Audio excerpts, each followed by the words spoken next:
My name is Doug Carruthers, and let me caution you that this is the first time I have ever done a presentation in this type of format online where I'm actually talking to a screen. So I'm trying very hard to look at the camera, but if I fail to do that, don't take offense. Also, I have a couple of handouts, and not being a technological genius, I'm not sure that it was difficult for me to figure this out, so they will be posted in the chat at the point in time that I refer to them during the discussion. And I wanted to bring that up. The other thing I wanted to bring up is there's just a few of us here. I don't know how long this will take. I'm not used to just sitting and talking to myself. I know one of the people here had me in class and knows that my style is I talk to my classes. So it's a back and forth, and the conversation goes that way. And we generally, when that happens, I'm able to gauge times. Not having the live interaction like that, I'm not sure, but I can guarantee you we won't run over, and we'll take it from there. If you have questions, by all means, feel free to put them in the chat or get our facilitator's attention so that we can get to it as quickly as possible. And I'll be happy to interrupt what I'm talking about at any time to answer them. Title of the presentation, and I was asked to do this, is From the Beginning, Tales of a New FPCTP, and somebody then added to that, Not a Fishtail. And I don't know where that came from, but because we're the Soaring Eagle Academy and our nickname is the C, as well as our email address, I added to it, and I mentioned also, though it takes place at the sea. And I tried to, where I could, add a sea theme throughout the presentation, or a fish theme, but if I failed, don't hold it against me too much. What I'm going to talk about in this presentation is just the key developments in the formation of the Soaring Eagle Academy. And one of our attendees is well aware of these things, Corey, because she was an integral part from the very beginning. And what I'll talk about is the rationale for why we're doing this, then the exploration of the process, how we planned it, how we implemented it, and then where we hope to go from there. So that's the way I have the presentation laid out. Now, why we started this is because students with intellectual disabilities are likely to have fewer employment opportunities than other individuals with disabilities or with other health impairments. And over 2/3 of students with individuals with disabilities have no previous work experience. And so that created the rationale. And let me see if I can move you guys pictures because you're covering part of my screen. Over 69% before enrolling in the CTP. And that's despite the fact that having high school-based work experiences is one of the research evidence-based practices resulting in successful transition. Okay, so why are we starting this? Is students with disabilities are less likely to be employed, they have less experiences before that. Also, the benefits of these CTPs, comprehensive transition programs, is they enable the development of career development, opportunities for social activities, interpersonal relationships, and academic engagement. Now, in noticing this, I noticed that the first thing that's mentioned is the career development strategies. And this might be a little bit off the topic, but it goes to the changing philosophies of education. Those of us that are a little older remember when we went to school to become good citizens. Over time, that seems to have transitioned to where the purpose of attending school, starting with the scans in the Blueprint 2000, was to prepare people for work as adults. And now in Florida, the focus is almost exclusively on college and career readiness. And so this has drifted also into the population, the idea of here's an unused resource. Folks with intellectual disabilities, if we're serious about preparing a workforce, here's a population of students that we need to do that for also so that they can enter the workforce. So I think that that's probably another part of the rationale, is to meet the goals of having a good workforce. And then also, just because we're changing perceptions, when we start a comprehensive transition program, we're introducing everyone in the environment to a different opportunity to perceive students with intellectual disability. And we built this into our grant proposal, our program applications. As we started this, is that we are going to change not only the experiences of the people with intellectual disabilities, but everybody that attends Florida Gulf Coast University. Regardless of your major or whatever, if you're in hotel and resort management, you're going to work with people with intellectual disabilities. If you're in nursing, you're going to do that. If you're in business, no matter any of the associated therapies, physical, dance therapy, any of the therapies, you're always going to encounter folks. But also, you're going to encounter people with intellectual disabilities. Some people are in their own families. And so students with intellectual disabilities that attend our program are able to give other people a different perception of the capabilities of someone with this disability. So we will illuminate opportunities. And ironically, one of the things we told the parents during our orientation session for the new students was that it's time now to get your hopes up, that your children can do more than you might have believed. So these were some of the reasons that we wanted to start the Soaring Eagle Academy. Now, why else? What other background reasons were there? What made it possible so that we can do this? Well, throughout the history of public education in the United States, kids with disabilities, and in particular intellectual disabilities, have been excluded from public education and sometimes even from society. Back in the 50s, parents were told if you had a child with an intellectual disability to put it in an institution and forget about it and don't tell anybody. Over time, we got very much away from that model, but still students with disabilities and in particular intellectual disabilities were not allowed to attend public school. This did not change until 1972, the case of Park, the Pennsylvania, and this is why I use the term mental retardation in the bullets on the side, the Pennsylvania Association for Retarded Citizens at that point in time versus the Commonwealth of Pennsylvania established a right for students with intellectual disabilities to attend public schools. This only mattered in the jurisdiction of the court that overheard that case, though. So this was not a nationwide right. And the case, what the court case determined was a couple of things. One is that they said that the public schools were prejudiced against students with intellectual disabilities. They were treating them as what they called, quote, a suspect class, based on, another quote, an unalterable personal characteristic. This is directly paralleling the language used in Brown versus the Board of Education, the civil rights lawsuit that required integration of public schools, that said that separate is unequal and that that children of color were being treated as a suspect class based on an unalterable personal characteristic. Okay, so that the civil rights movement started the foundation for allowing students with intellectual disabilities into public schools, and the Brown versus Board of Education case also said students had the right to be educated separate, could not be equal.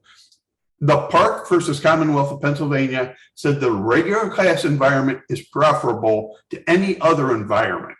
And so it began that push that separate is not equal, that followed right along with what Brown versus the Board of Education said.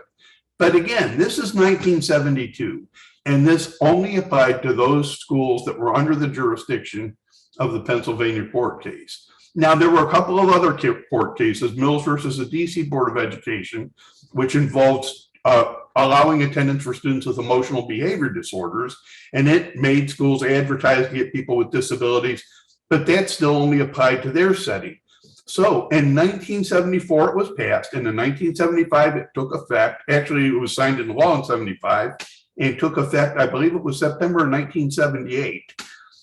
The Education for All Handicapped Children Act, which is now called the Individuals with Disability Education Act.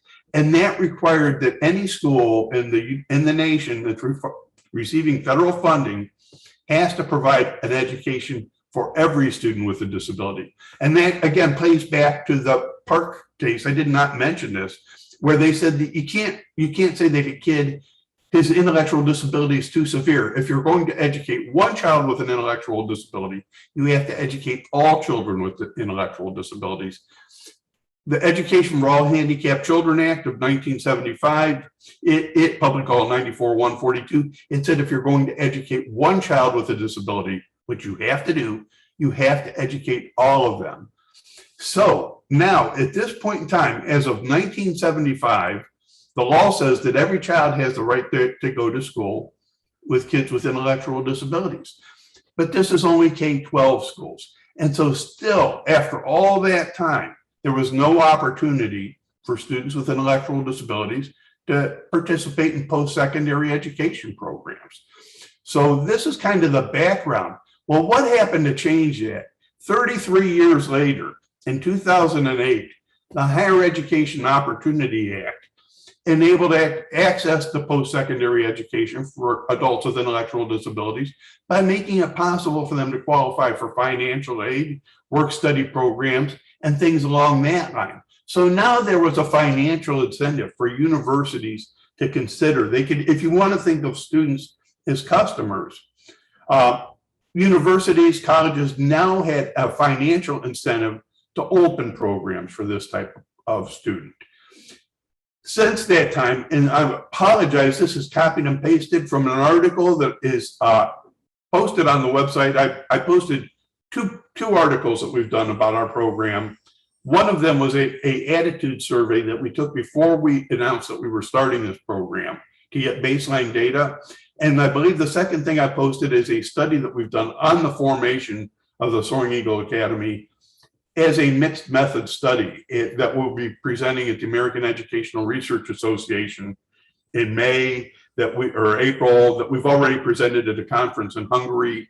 So I copied and pasted this. That number 303 is far out of date. There are far more than this now as far as comprehensive transition programs created around the nation. What these do is a CTP, as they're called, are provided to include curriculum and advising structures that support students with intellectual disabilities to help them continue academic, professional, or technical careers, envisioning their independent living, community engagement, and gainful employment upon completion. Again, notice it starts with academic, but the idea of professional or technical careers, the career education impact comes in very heavily on this too. And then we also talk about community engagement. Then we come back to gainful employment, and we talk about the independent living.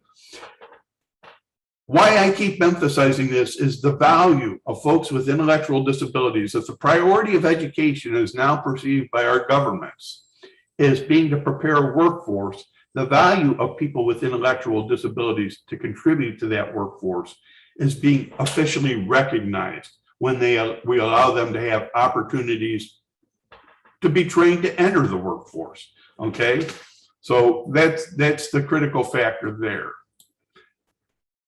In 2016, the Florida Post-Secondary Comprehensive Transition Program Act was passed, and it was signed into law on January 23rd, 2016 by Governor Rick Scott, and it created the center, the Florida Center for Students with Unique Abilities, to manage the application and approval process. So it is the reason, passage of this act is the reason that we are here today. It's the reason for the existence of our programs.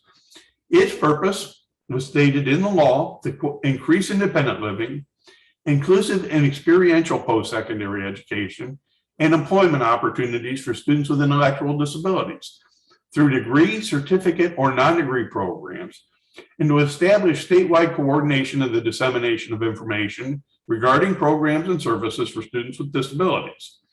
It's the intent of the legislature that students with intellectual disabilities and students with disabilities have access to meaningful post-secondary education credentials and be afforded the opportunity to have a meaningful campus experience.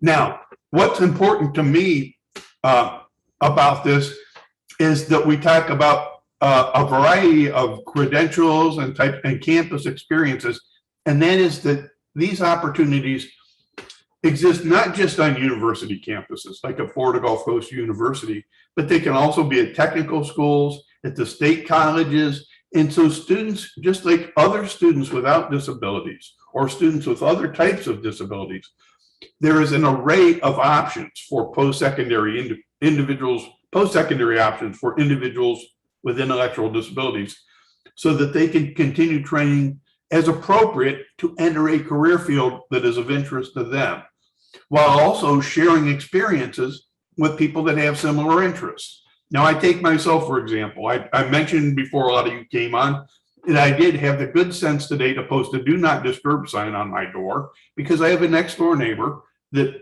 comes over to see me. He's retired vocational teacher, and he fixes things for me. If I were to go to a program like he attended where you learn to fix cars, I'd be a fish out of water and I would be uninterested. It was appropriate for me to have the opportunity to go where I wanted to go, which was a youth college, and for him to go where he wanted to go. And this law made that same opportunity available to people with intellectual disabilities, instead of treating them all as if all have the same goals or desires. So now we have the background for why we started this program, what was our rationale, what was the historical basis, what was it that we actually did, and how did we get this thing going at Florida Gulf Coast University? And this story is much longer than it takes to tell, because the reality is when the act first passed, Drew was coming around, Drew Andrews was coming around, and he came to Lee County and he did some sessions at the Holiday Inn, I believe, or I don't remember the name of the hotel, talking about forming these programs. And a person by the name of Renee Sluzalis, and I use that name because that was her name at the time, now Renee Shipton, was attending those sessions, and so was I, and so were people from the Lee County School District. And the reason we were attending was to gain information about the possibilities of doing this and the processes for doing this. We were both interested in doing it, but didn't know about it. Then, ironically, both of us ran into problems with for me, it was anemia and my legs, and for her, it was knee problems. And we both dropped out of attending those meetings. And so we had this initial interest and nothing happened. Nothing happened. Turned out, this is you'll hopefully appreciate my informal style. My leg pains were caused by anemia because the blood banks were giving free movie tickets if you donated blood. I donated too much blood and got anemia, and it was very painful. So I didn't do any walking. I didn't have to for a while. Renee got her knees fixed up. And then as things continued, we didn't quite get to it, but it was on my radar. And I will give Renee credit. It was on not only on her radar, she took the lead to start it. And she called President Martin at Florida Gulf Coast University and the dean of the university to schedule a meeting. And then because we had met at the previous sessions, she called me and invited me, which was a good thing because she does not work for the university. So not working, she worked for the Center for Independent Living. She would not have the opportunity to start this program. So we went in there and we talked about it. And the president of the university said, and I remember him saying this, he was open to the possibility. And we were talking about things, big scale things. He said, first we have to figure out whether we can do something, if we can do it, and then should we do it? And he had this like 3-part step, but not the dean. The dean was all in favor of it. And the dean, for those that knew her, was a very energetic, managerial, hands-on managerial type of person. And so as we were walking back from Edwards Hall to Merwin Hall, which is right next door, the dean and I, she is immediately getting all over me about, we need to get this started, we need to do this, we need to do that, we need to do the other thing. And having worked with the dean for a couple of years and knowing her very energetic, hands-on style, I had 2 conditions. First thing she had started telling me was who to call to get to attend a conference the following week and what needed to be done and this and that. And I said, no, I'm not going to do that. I told her, I said, there's no doubt we can accomplish this goal. I am not willing to do that. I've been at Florida Gulf Coast University a long time. I've worked there since 2003. I know the people. I know that in every area, there is somebody that gets things done. And those are the people we want to work with, not the people that have the qualifications or whatever. So first rule is if I am going to do this, it's going to be 1 of 2 things. I get to pick the people that we're going to work with. and then the team, we will develop what we want to do without providing any updates or feedback until we're ready to make the whole idea public. And the reasoning behind that was not meant as a lack of disrespect to anybody. But you'll see in the next slide part of the reason. And part of it was, again, my knowledge of people on campus and my knowledge of my dean. I knew that she was very hands-on, very energetic. She had a million thoughts every minute. And if we were going to run every idea past her, we were going to go in a lot of different ways, running down all the possibilities. So I told her, I said, I am 100% sure, I can guarantee you that this can be done. I know we can do it if you will meet these two conditions. And she was okay with that. And so I believe Corey got a phone call before we'd even gotten back to Merwin Hall to see if she could attend the conference. I don't remember her response. And there was one other person I said to call, and here's the team that we put together. That was Peg Sullivan. And the reasoning, here was the reasoning for the team. Corey and I have known each other for almost 20 years now, and she is the director of the Office for Adaptive Services. So she's all up on that. Her background is in special ed. She's the ADA coordinator for the university, and she is on the staff. I'm a faculty member. She's a staff member. She sees a different aspect of the university and interacts with people differently than I did. We needed her on the team. Peg Sullivan was the director of the state personnel development grant, and the working with the experts grant. She knew how to handle grant budgets. She knew how to work with OSRP. She's very efficient. She had contacts around the state, and she had a very strong background in special education. Renee Shipton, who I previously referred to, Renee Sluzales, she was still Shipton or Sluzales at this point, since married. She's the regional director of the Gulf Coast Center for Independent Living. And she has a child with a disability. She has longstanding service working with people with disabilities, and she was the one that called the meeting. Additionally, there's emphasis on having community partnerships, relationships with vocational rehabilitation, and she could bring that together. So the four of us that as a team, I thought could pull it together very handily. And these are the four people from the very beginning that were instrumental in making this happen. And to downplay the contributions of any of them would be completely unfair, because everybody fulfilled their role perfectly in bringing this together, which is why I think it has started off well. So how did we start? And I think I had this on a later slide, so I may repeat myself in a slide or two, but one of the first things that we decided was that we wanted to be the team. We wanted it to be the four of us and not to be a lot of other people. And then what we would do was we would engage with others to get expertise and bring them in on specific issues, but that we would keep our planning team very small so that we were able to do things quickly. And so we started to meet regularly, and I don't know how often it was.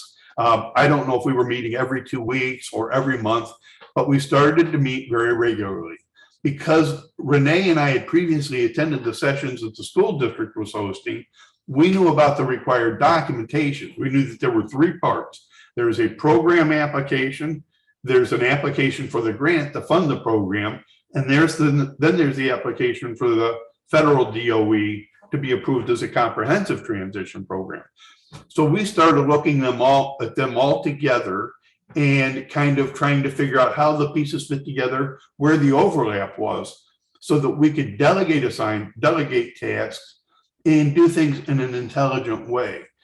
And then the last thing that we did is I had the good fortune of attending Florida Atlantic University for both my master's and my doctoral degrees. Mary Lou Duffy, who's here presenting right now, I believe, I never had her for a class, but we interacted a whole bunch during my doctoral program. Mike Brady, I had for classes. I co-taught classes with him, and he was on my dissertation committee. This is all well over 20 years ago.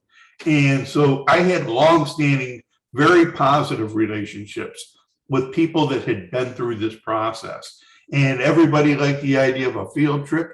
And we asked the dean, will you pay for the gas? And so she did. And we drove over to visit Florida Atlantic University, where they are running a very successful program. And I give you if I can do this without gumming up my presentation, a look at their Academy for Community Inclusion, which they're running through the Department of Exceptional Student Education. And if you look at their website, it's very well done. It tells the about, has all this stuff. So the four of us, are you seeing the website now? No. We're still seeing your slides. Okay, let me share a new screen. Go ahead. This is the website for the FAU Academy for Community Inclusion. And I'm not sure exactly when they started, but they were one of the earlier programs. They were up and running on 2 campuses by the time that we got there. I know both of the people involved very well, to the point where I can tell you, it's like I've said this before, everything I know, almost, I learned from Mike Brady. The unfortunate thing is I don't know everything he knows. So, you know, we knew that we could trust them as a very good source for information. And I knew that they have true commitment to this purpose, and that they would have no hesitance at all about sharing anything that they had that would be of use to us. And so I'm going to stop this here and go back to the presentation. So we went, oh, excuse me, sorry, technical difficulties. Let me see if I can get back.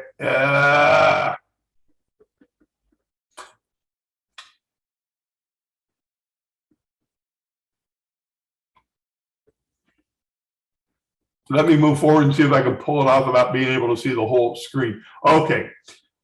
The 4 of us drove over then to Florida. And, oh, I'm not able to share my screen now. That's my problem, because I'm in full screen. So I've got to, I'm going to end this show. I'm going to reshare the screen, reopen the presentation. There we go. From beginning.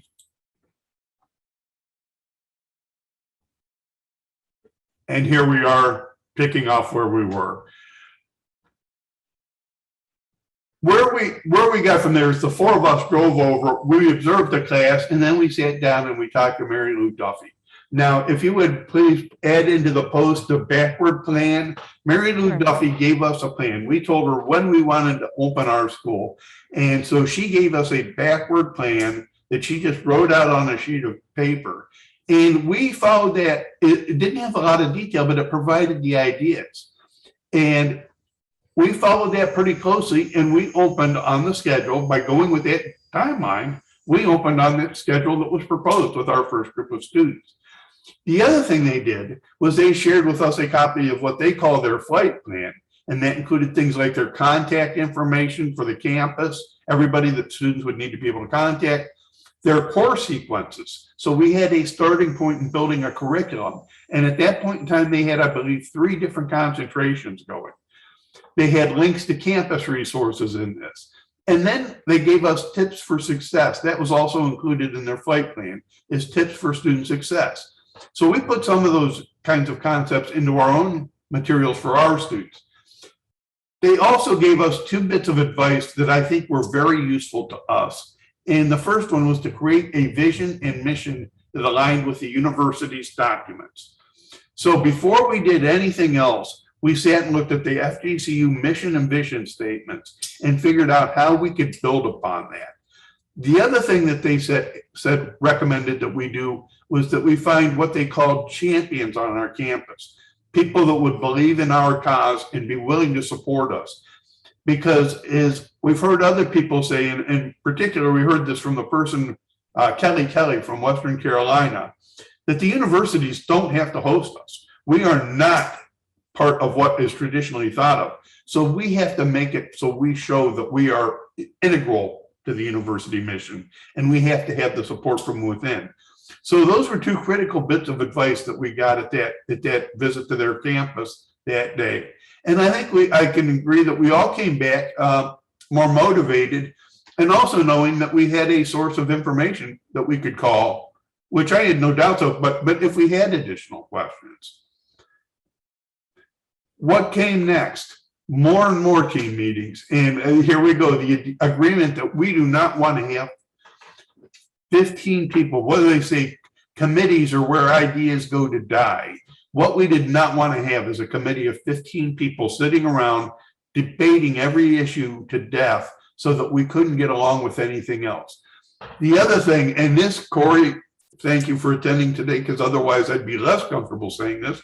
Corey and I have a long history of liking each other and disagreeing about everything.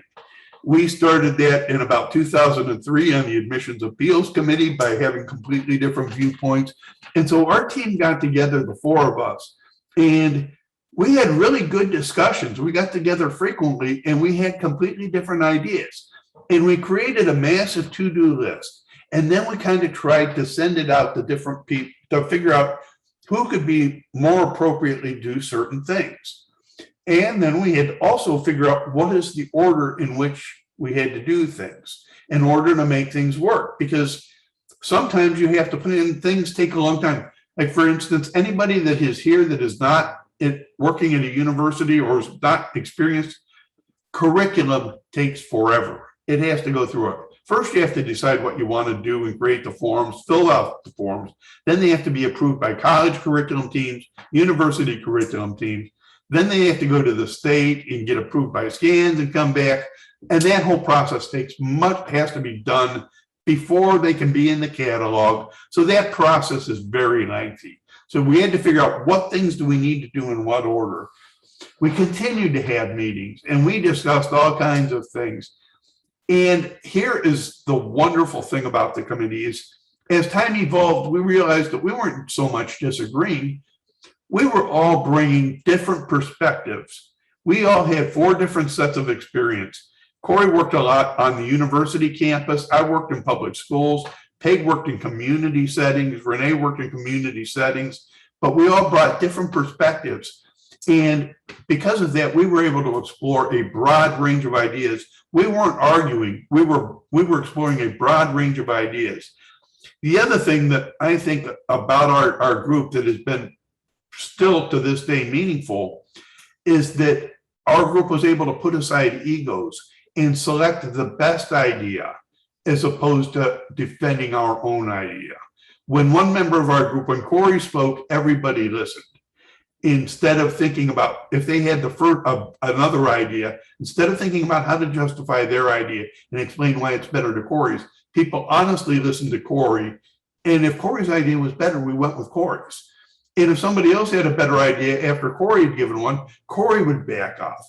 And I had this happen to me when I gave them a really dumb idea from my experience in nonprofits of we need to get ourselves a van.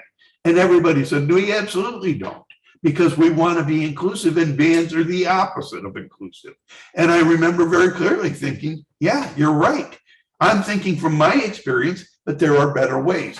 So we were very fortunate that we did have the ability.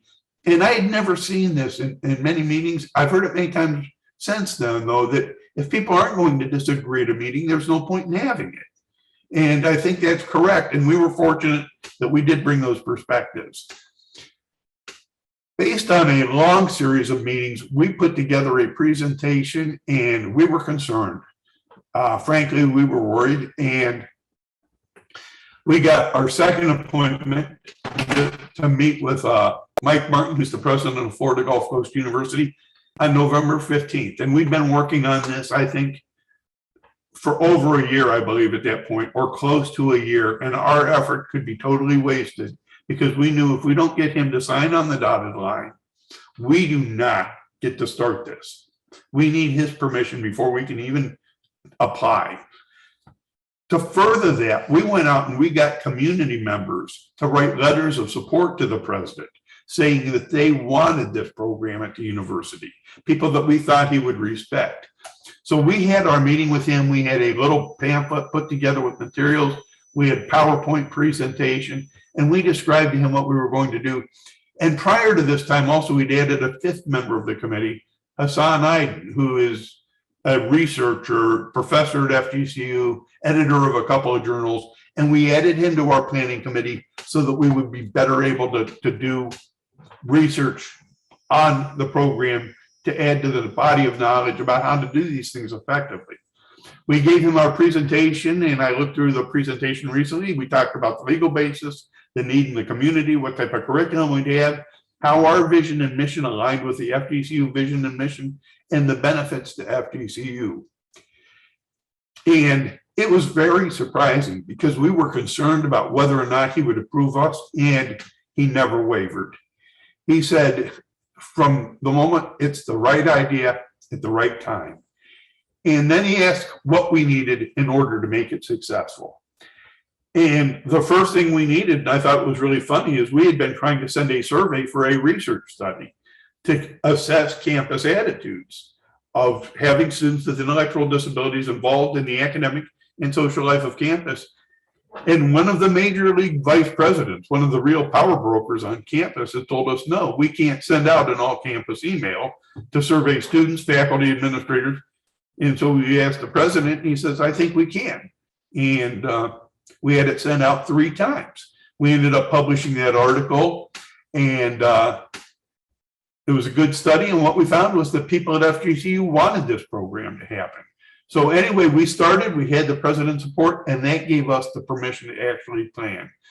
At that point, we started getting really serious about working on all 3 documents. And to be fair, we worked on all of these simultaneously. We had met Claire Pape, Dr. Pape, who's here probably at this session, at one of the face-to-face sessions of this group. And we asked her to review our CTP application.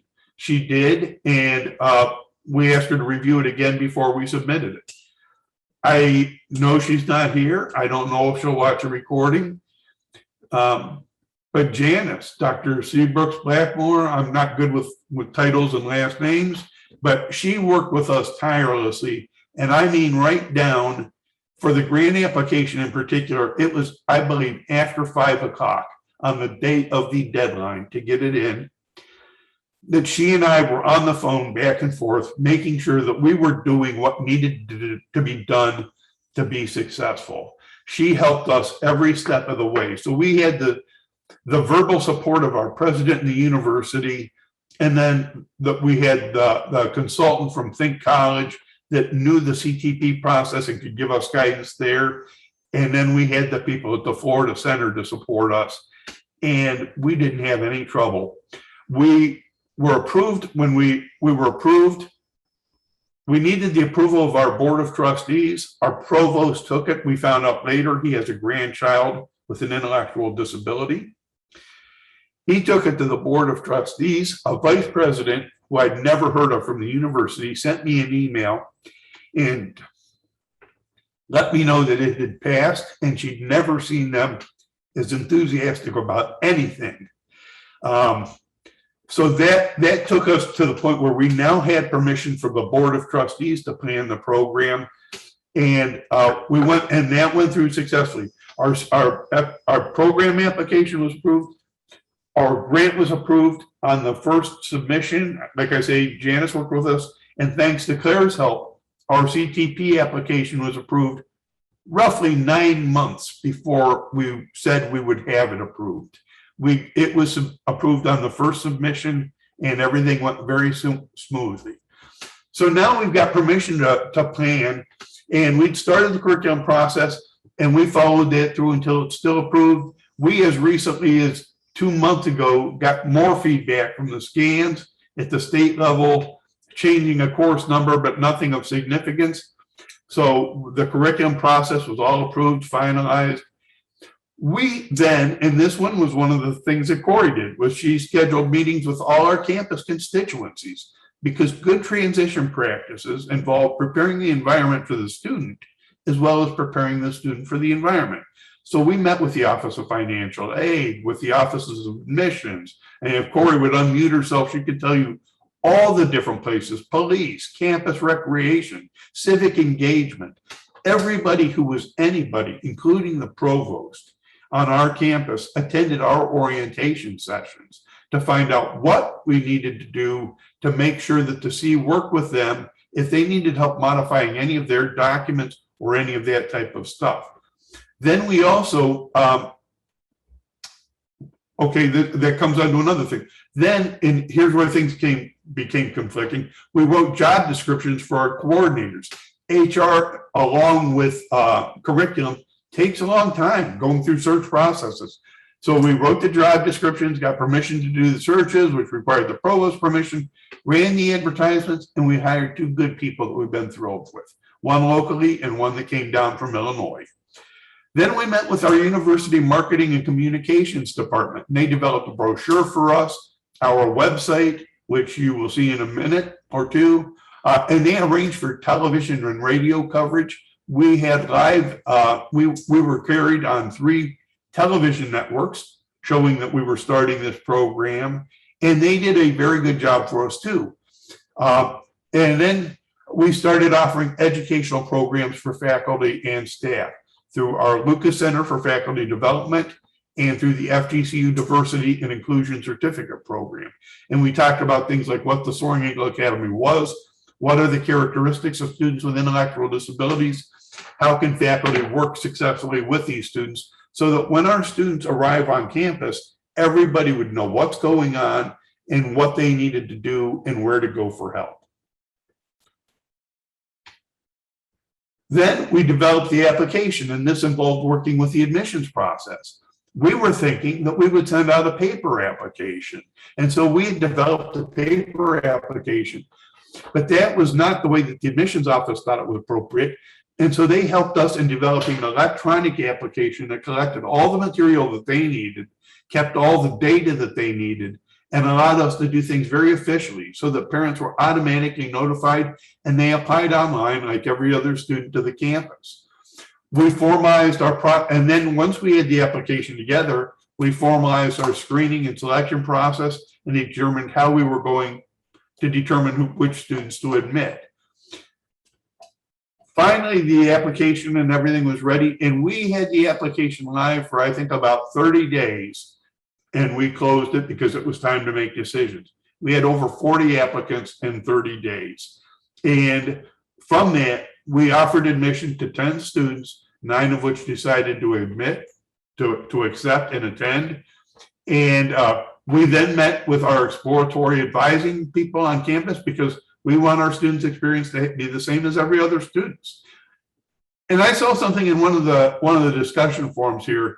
Somebody said that this is like a college experience, and then Mike Brady again, I think he might have been the one to say it, and then the one to correct it and say, no, it is a college experience. And that's what we want for our students. We don't want to simulate something. We want to provide the experience. So we met with exploratory advising and figured out roles for them to assist with this. And then the campus orientation folks, so that our students would attend orientation with everybody else up until the point they start discussing majors, at which point it would not be appropriate for our students to be there. Then, when we had everything all together and when we decided which students we were going to accept, we told the students that they needed to come in for one last interview. And this link will take you to our website, which is, again, as I mentioned, our marketing academy developed, or our marketing department developed for us. And it has, the name and the nice background and all this, and tells where we are. And here are some things that you can look at to gain additional information. And then the application that you complete here, the requirements, the highlights, and all that type of stuff. And then here are the 2 coordinators and me, although obviously I've gotten better looking since then. But what I wanted to show you is this, which is the video from our inaugural class that made. Doug, you're not sharing your screen. Thank you. You're sharing your presentation version of the website. Thank you very much. And let me. Go ahead. I'm trying to, let's see where we are. Let me go back to the top of the screen then so you see the whole website. There you go. Thank you. I'm looking at it and I'm seeing it. So I don't know what I don't know what your problem is. But here's our website, and here's the link where it has the areas where you can have more information or where you can contact with us with a question. The application that you fill out online, and this year it's been open for quite a while. We're going to run it until the deadline that the university uses. And then just general information. But this was what I wanted to show you. If I can get it, I guess I'll get it to blow up, which was our welcome center. We told the students they were coming and their parents that they were coming for a final interview.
Now let me see if I can get back to stop that share. And now we're going to run into one other dilemma. I've got a feeling, and that is that YouTube is going to keep playing in the background, maybe not. What are you seeing, Claudia, on your screen? Right now, you're not sharing anything, so you can go back and share your presentation. You're good.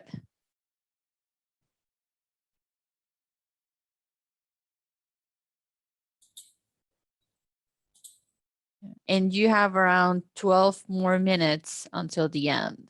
Got it. That was our welcome ceremony. And so where we are from there is the final steps, which is good because we've got 12 more minutes. We hosted in addition to the FGCU orientation, we hosted an orientation specific for the Soaring Eagles Academy. And at that, we had representatives from the Center for Independent Living, the Division of Vocational Rehabilitation, the FGCU Financial Aid Office, so that we could get all our students signed up for that type of thing, and Enable Tech, which is a tech company that provided each of our students with a free iPad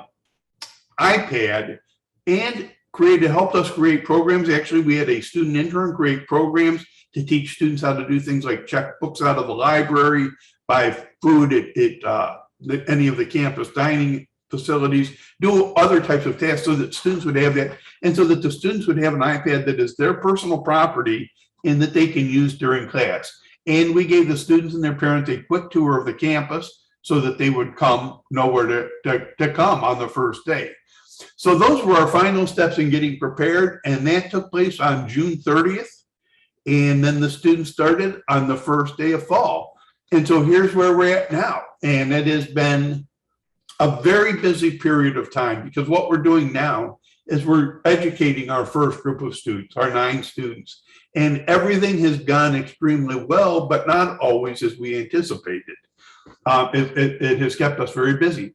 Our attendance, I believe, is still at 100%, with the exception of students that have had to miss because of the university's COVID protocols. So every day you have to fill out a form, and they tell you if you're not allowed to come to campus to prevent COVID. Other than that, our students are attending and doing things. The other thing that we're doing is we're working on evaluating and reviewing our processes to improve on our initial practices. And one of those types of things would be, for example, remembering to collect baseline data on things at the initial orientation, providing education for parents so that they're able to make that smooth transition before classes start from being the parent of a high school student to the parent of a college student. What we're also working on as we plan is we have looked at the model accreditation standards. If you would please share those, Claudia, in the chat. We thought it makes sense to look at what we're going to be evaluated on for accreditation as we're going through the process of planning things, so that we can make sure that we are saving all the appropriate documentation and doing all the things involved in best practices that we should be. So we're doing that. We have also created a template and are working on our renewal grant application, which will be due in a little over a year and a half. And we're trying again to think about all the things that we can do then to make things better. So this is where we are going forward. The last pages are slides. We have a few minutes if anybody has questions, or I could tell you real quickly a few of the things that we had issues with that you might want to think about if you're planning one of these. The first one was managing workflow. Our marketing department was extremely helpful to us, but they had their calendar of when they wanted things done, and it didn't always line up with our priorities. For example, we knew we had to go through HR first. We had to get permission to do things, and we needed to focus on that before we started marketing, because we knew the process took a while. So managing a workflow was an issue that you want to pay attention to make sure that you have time to do the things that are time involved. Another thing that was an issue for us that we did not anticipate was transportation. In Palm Beach County, where I worked, the buses run everywhere. I had high school students taking buses to school. In Lee County, that is not the case. And with a student from Collier County that we have admitted, we were not able to arrange any kind of public transportation that took less than 14 hours. It was a 14-hour day, door to door for her. And so working at transportation issues up front. And then for me, the final issue was different communication styles from people across campus. What do you do when you're starting a program and you're communicating with vice presidents of various divisions and they don't respond to your emails? Or they don't, their response time is different than you anticipate. So figuring a communication style were things that I thought were very important, that knowing going forward, I would want to lay out expectations at initial meetings with people so that we knew if they prefer to communicate through Teams or through a phone call, how do we do it? When can we reasonably expect, so that we're not feeling a frustration because we're not their only priority. With that said, I think I can speak for the whole team in saying that this has been a very worthwhile experience for us. Our students, on the day we accepted them, were saying things like, it was a dream come true. And yet it was for us also. And I think that the full team feels that way. It's been a privilege to be involved with this, to have the support of the Florida Center for Students with Unique Abilities, and know that they're committed to our success also. And we hope to do a really good job with this as we continue to grow forward. We feel like we're off to a good start. Now we'd like to do better. So that is where we are at. And if anybody has questions, feel free to ask. If not, I'm easy to find. Email me or email c@fgcu.edu and we'll get you answers. And if nobody has questions, I appreciate your attendance. Thank you, Doug. Let me check on the chat. See if you have any questions. I'm also checking on the session on Hoover. So let me double check very quickly. And if anyone has a question, then please unmute yourself and feel free to ask. No, I think we're good. Both materials are in the chat as you requested, and we also the presentation, the slides are available in Hoover for everyone to download, as well as the other materials that you share in your session. So all that is available. And say thank you, Claudia, to everybody for the wonderful gifts I received yesterday. Thank you so much. Okay, well, if there's no questions, we thank you, Doug, so much. And this presentation is being recorded, so we will have it in Hoover soon as we're updating yesterday's presentations. So feel free to go there if you want to revisit that. Okay, you have a good team planning time. That's what is next. So thank you so much. Have a good afternoon.